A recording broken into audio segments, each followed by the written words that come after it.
Saudara-saudari terkasih, apakah saudara sudah memulai hari ini yang cerah ini dengan penuh sukacita dan mempunyai niat baik meskipun kecil untuk berbuat baik bagi sesama? Semoga Tuhan memberkati niat baik saudara. Hari ini saya ingin mengajak kita semua merenungkan tentang Allah yang menyelenggarakan hidup ini dengan bijaksana. Kalau kita mengalami beberapa bulan ini masa pandemik, ada begitu banyak virus yang sangat mudah menular dan betapa banyak korban, kita bisa belajar satu hal, bahwa seringkali rencana kita tiba-tiba buyar, gagal total. Entah karena sakit, terkena virus, apalagi mau bepergian kemanapun, tiba-tiba periksa dan ternyata ada virus, maka kita tidak bisa pergi. Rencana kita gagal. Atau ada yang lebih berat dari itu. Punya rencana macam-macam, tiba-tiba terkena virus dan Tuhan berkehendak lain, tidak bisa melanjutkan kehidupan ini. Tentu rencana gagal total. Kita bisa bertanya kemudian, apakah Tuhan sewenang-wenang dan tidak bijaksana menyelenggarakan hidup ini? Tentu tidak. Yang pertama adalah kita mesti mengakui bahwa hidup kita ini di tangan Tuhan, bukan di tangan kita. Allah itu tetap maha kuasa dan Dia mempunyai kewenangan untuk melakukan apa saja. Tetapi sekaligus Allah yang maha kuasa dan berwenang melakukan apa saja itu juga adalah Allah yang bijaksana. Karena itu juga pasti menyelenggarakan hidup ini dengan sangat bijaksana. Yang paling penting justru kita mengakui bahwa rencana Tuhan lebih baik dari rencana kita. Tuhan menyelenggarakan hidup ini dengan cara yang sangat bijaksana. Menyelenggarakannya juga melalui hukum-hukum yang sudah ditanamkan di dalam kodrat kita. Kita juga diberi kebebasan, diberi talenta untuk merenungkan semuanya itu dan kemudian mencari kehendak Tuhan ada di mana. Demi kebahagiaan kita tentu. Tuhan sudah menanamkan di dalam diri kita, juga di dalam alam semesta ini, hukum-hukumnya yang memang sudah melekat secara kodrati di sana. Kita tidak bisa mengubahnya karena memang itu bukan kewenangan kita. Misalnya contohnya umur manusia itu antara 70 sampai 100 tahun. Itu kita mau hidup 200 tahun tidak bisa. Apakah itu berarti Allah tidak bijaksana?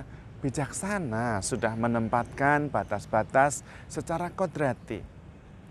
Dan kita juga diberi kebebasan, kewenangan untuk mengisi rentang umur kita itu sebebas-bebasnya.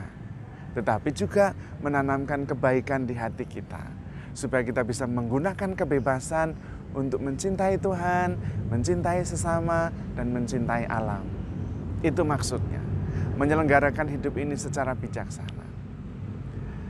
Juga kita misalnya diminta untuk menghargai alam, karena alam yang memberi kita makan.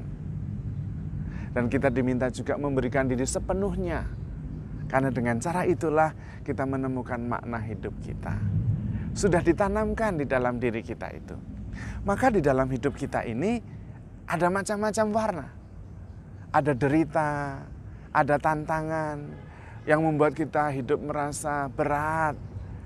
Tetapi semua itu juga ada maknanya. Derita dan tantangan membuat kita supaya lebih kuat dan terus bergerak maju menemukan jalan keluar yang terbaik. Di dalam hidup juga ada sukacita, ada kegembiraan supaya kita bersyukur, supaya kita menikmati kehidupan ini. Tetapi juga di dalam hidup ini ada cinta, supaya kita bisa berani berkorban, memberi kita keberanian sekaligus keikhlasan untuk berkorban. Itulah fungsi cinta. Tetapi di luar itu juga kita diberi iman supaya bisa melihat bagaimana Tuhan berperanan dalam hidup kita yang setiap hari, yang sederhana-sederhana itu, dan menuju sesuatu yang jauh lebih membahagiakan. Itulah hidup. Maka kita diminta pertama-tama mempunyai keterampilan untuk menghadapi kehidupan ini dengan bijaksana juga. Yang pertama, belajar menerima bahwa hidup itu memang warna-warni. Ada senang, ada susah, ada cinta, ada kegagalan, ada sukacita. Itulah hidup. Tidak bisa semuanya derita, semua tidak bisa juga. Bukan juga senang terus juga tidak. Tetapi warna-warni. Tetapi semuanya itu ada maknanya. Kita bisa menerimanya dengan ikhlas dan mensyukurinya. Karena itu juga kita diminta belajar selain menerima kenyataan ini, hidup sederhana dalam berpikir. Supaya tidak menghabiskan energi untuk hal yang tidak perlu. Misalnya kita menghadapi derita, tantangan. Pegang satu hal, bahwa ini untuk membuat kita kokoh, kuat, dan maju dalam hidup ini. Sudah. Dan energinya kita pakai untuk menghadapi tantangan dan derita itu dengan keyakinan bahwa kita akan menjadi lebih kuat. Tidak usah memboroskannya dengan, ini kenapa Tuhan memberi tantangan seperti ini, kenapa saya menderita terus. Itu hanya menghabiskan energi dan tidak membantu kita sama sekali. Hidup sederhana, berpikir sederhana. Derita dan tantangan supaya kita kuat dan maju. Kalau kita bersyukur dan bersuka cita, bergembira, supaya kita selalu bisa bersyukur dan berterima kasih. Sesimpel itu. Jangan kemudian kalau kita berbahagia juga bagaimana ya kebahagiaan ini kita bisa ulangi lagi. Tidak usah, sederhana saja. Nikmati, syukuri apa yang kita terima kalau itu sungguh-sungguh mendatangkan sukacita. Besok bagaimana kita siap bahwa hidup ini berputar. Kadang-kadang senang, kadang-kadang susah. Terima. Dan dengan tenang, dengan penuh syukur.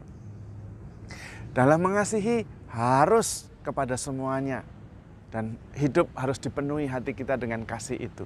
Supaya kita mempunyai keberanian untuk berkorban. Keikhlasan untuk berkorban.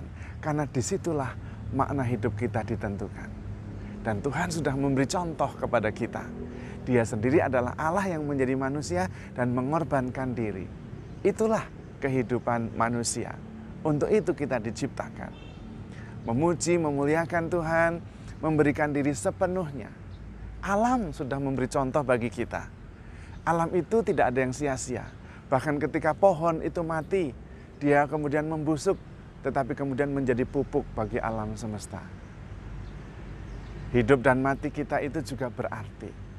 Dan kalau kita sudah menjalani semua, ada duka, ada sukacita, ada cinta, kita kemudian menyadari bahwa semua sudah diatur oleh Tuhan dengan bijaksana bersama kita karena kita diberi kebebasan. Dan karena itu kita harus bisa menemukan kehendak Allah itu. Dasarnya apa? Iman.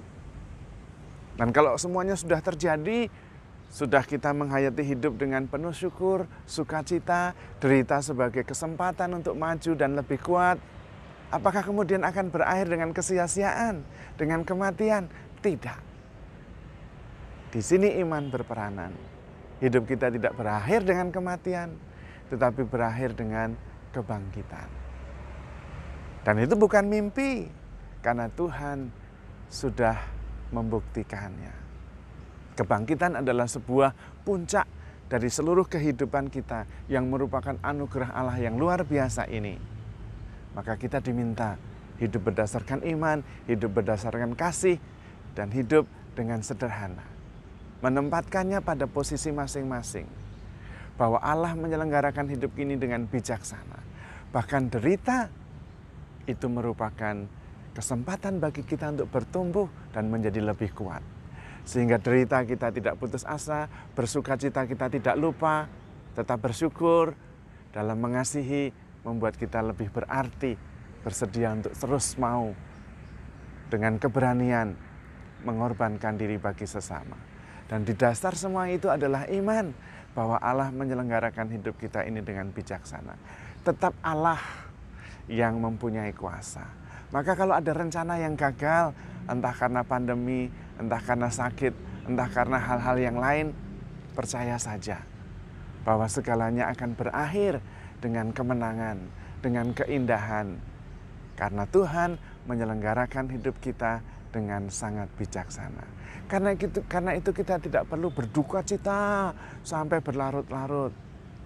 Duka cita tetap dibutuhkan juga dalam hidup ini. Karena memang hidup ini warna-warni, supaya kita lebih kuat dan kokoh. Sukacita juga tidak harus terus-menerus, karena hidup itu memang warna-warni. Ada sukacita, ada duka cita juga. Tapi semuanya baik. Everything will be well, everything shall be well. Kalau kita menyadari dan meyakini bahwa Allah tetap yang berkuasa, Dia berhak melakukan apa saja, tetapi kuasa Allah itu tidak digunakan dengan sembarangan, melainkan dengan bijaksana untuk menyelenggarakan hidup kita ini secara bijaksana. Dan kita dilibatkan melalui akal budi, melalui rahmat-rahmat yang sudah diletakkan di dalam kodrat kita. Sehingga Allah menyelenggarakan hidup kita ini dengan bijaksana, tidak sewenang-wenang. Tujuannya supaya kita percaya dan bekerja sama dengan Tuhan. Dan kalau kita bekerja sama dengan Tuhan, ujung-ujungnya adalah keberhasilan, sukacita yang membawa hidup ini penuh dengan pengharapan. Saudara-saudari terkasih, mari kita hidup sungguh-sungguh mengandalkan Tuhan, mengandalkan cinta kasih, percaya akan penyelenggaraan Tuhan yang bijaksana, mensyukuri segala hal, baik suka maupun duka. Karena bersama Tuhan hanya ada kebaikan dan damai sejahtera. Tuhan memberkati.